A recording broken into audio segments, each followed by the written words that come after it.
सुमन, लक्ष्य एकेडमी में आप सभी का स्वागत है। तो आइए आज भारतीय संविधान की 12 अनुसूचियों के बारे में जानते हैं जो हमारे शासन की असल रीढ़ हैं। आज हम समझेंगे कि ये सिर्फ सूचियां नहीं हैं, बल्कि ये वो नियम और अधिकार हैं जो तय करते हैं कि हमारा देश कैसे चलता है। तो चलिए सबसे पहले एक बुनियादी सवाल से शुरू करते हैं। आखिर संविधान में इन अनुसूचियों की जरूरत ही क्यों पड़ी? इनका काम क्या है असल में? अच्छा, तो इन्हें किसी किताब के आखिर में दिए गए अपेंडिसेस की तरह समझ सकते हैं। इनमें वो सारी लंबी चौड़ी लिस्ट्स और जानकारी होती है जो अगर संविधान के मुख्य अनुच्छेदों में डाली जाती तो उसे बहुत उलझा हुआ बना देती। तो ये सभी जरूरी कानूनी डिटेल्स को अपने में समेट लेती हैं, जिससे हमारा संविधान एकदम व्यवस्थित और समझने में आसान रहता है। इन 12 अनुसूचियों को और भी आसानी से समझने के लिए हमने इन्हें 4 मुख्य हिस्सों में बांट दिया है। पहले हम देश के मूल ढांचे की बात करेंगे, फिर प्रशासन पर आएंगे, उसके बाद शक्तियों का बंटवारा देखेंगे और आखिर में उन बदलावों को समझेंगे जो समय के साथ संविधान में जोड़े गए। चलिए तो फिर पहली थीम से शुरू करते हैं, देश का मूल ढांचा। यहाँ हम पहली 4 अनुसूचियों पर नजर डालेंगे जो भारत की नींव और इसके नेतृत्व की पूरी रूपरेखा तैयार करती हैं। पहली अनुसूची एक तरह से भारत का नक्शा तय करती है। इसमें हमारे देश के सभी राज्यों और केंद्र शासित प्रदेशों की ऑफिशियल लिस्ट है। जब भी कोई नया राज्य बनता है या किसी की सीमाओं में कोई बदलाव होता है तो सबसे पहला बदलाव इसी अनुसूची में किया जाता है। दूसरी अनुसूची में देश के सबसे बड़े पद जैसे कि राष्ट्रपति, राज्यपाल और न्यायाधीशों के वेतन और भत्तों का पूरा ब्यौरा होता है। ऐसा इसलिए किया गया है ताकि वे बिना किसी वित्तीय दबाव के पूरी तरह से निष्पक्ष होकर अपने कर्तव्यों को निभा सकें। अब आती है तीसरी अनुसूची जिसमें शपथ यानी ओथ का प्रारूप दिया गया है।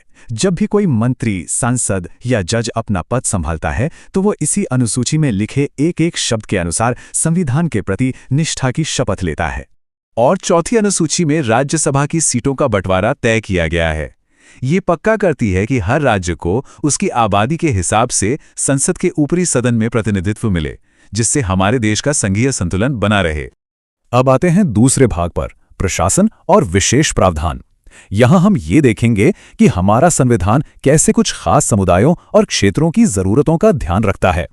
पांचवी अनुसूची उन क्षेत्रों के लिए है जहां आदिवासी आबादी ज्यादा है। ये उनकी जमीन और संस्कृति की रक्षा के लिए खास प्रशासनिक नियम बनाती है ताकि उनका शोषण न हो और वे अपनी पहचान को बनाए रख सकें। छठी अनुसूची तो और भी खास है। ये असम, मेघालय, त्रिपुरा और मिजोरम, इन 4 राज्यों के आदिवासी क्षेत्रों के लिए एक विशेष प्रशासनिक ढांचा बनाती है। ये उन्हें स्वायत्त जिला परिषदों यानी ऑटोनॉमस डिस्ट्रिक्ट काउंसिल्स के जरिए अपने शासन का ज्यादा अधिकार देती है। हमारा तीसरा भाग है शक्तियों का बंटवारा। इसे भारत के संघीय ढांचे का ऑपरेटिंग सिस्टम भी कह सकते हैं। यही तय करता है कि कानून बनाने की शक्ति किसके पास होगी और कौन-कौन सी भाषाएं आधिकारिक मानी जाएंगी। सातवीं अनुसूची शक्तियों का एकदम साफ बंटवारा करती है। इसमें 3 सूचियां हैं। पहली है संघ सूची, जिस पर सिर्फ केंद्र सरकार कानून बना सकती है, जैसे रक्षा। दूसरी है राज्य सूची, जिस पर राज्य कानून बनाते हैं, जैसे पुलिस। और तीसरी है समवर्ती सूची, जिस पर दोनों कानून बना सकते हैं, जैसे कि शिक्षा। 8वीं अनुसूची भारत की भाषाई विविधता का एक खूबसूरत उदाहरण है। इसमें संविधान द्वारा मान्यता प्राप्त 22 आधिकारिक भाषाएं शामिल हैं। इन भाषाओं को सरकारी कामकाज और परीक्षाओं में इस्तेमाल के लिए बढ़ावा दिया जाता है। और अब हम आ गए हैं अपने अंतिम खंड पर, बदलता हुआ संविधान। इसमें हम उन 4 अनुसूचियों की बात करेंगे जिन्हें बाद में संशोधनों के जरिए संविधान में जोड़ा गया। ये दिखाता है कि हमारा संविधान कोई पत्थर की लकीर नहीं, बल्कि एक जीवंत दस्तावेज है जो देश की बदलती जरूरतों के साथ खुद को भी बदलता है। जैसा कि हम यहाँ देख सकते हैं, ये 4 अनुसूचियां 1951 से 1992 के बीच जोड़ी गईं और हर एक बदलाव उस समय के एक बड़े सामाजिक या राजनीतिक मुद्दे का समाधान था, भूमि सुधार से लेकर राजनीतिक स्थिरता और स्थानीय स्वशासन तक। 9वीं अनुसूची पहले ही संविधान संशोधन के साथ 1951 में जोड़ दी गई थी। इसका मकसद जमींदारी हटाने जैसे भूमि सुधार कानूनों को अदालती चुनौतियों से बचाना था, ताकि सामाजिक और आर्थिक न्याय का रास्ता साफ हो सके।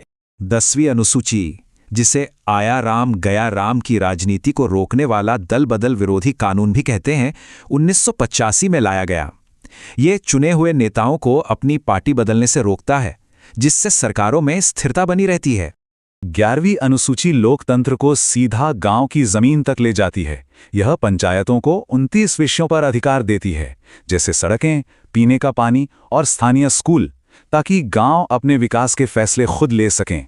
और ठीक इसी तरह 12वीं अनुसूची शहरों के लिए काम करती है। ये नगरपालिकाओं को 18 विषयों पर अधिकार देती है, जैसे शहरी योजना, साफ सफाई और पार्क, ताकि शहरी शासन मजबूत हो और शहरों का विकास एक व्यवस्थित ढंग से हो सके। तो जैसा कि डॉक्टर BR अम्बेडकर के इस विचार से साफ है, संविधान केवल वकीलों का दस्तावेज नहीं है। ये 12 अनुसूचियां इसका जीता जागता सबूत हैं। ये वो नियम हैं जो हमारे देश को आकार देते हैं, उसे चलाते हैं और समय के साथ विकसित होने में मदद करते हैं। और ये हमें एक अंतिम सवाल पर छोड़ जाता है। जिस तरह भारत बदला और नई अनुसूचियां जुड़ी, क्या भविष्य की नई चुनौतियों जैसे डेटा प्राइवेसी या जलवायु परिवर्तन के लिए हमें कभी 13वीं अनुसूची की जरूरत पड़ेगी? सोचने वाली बात है।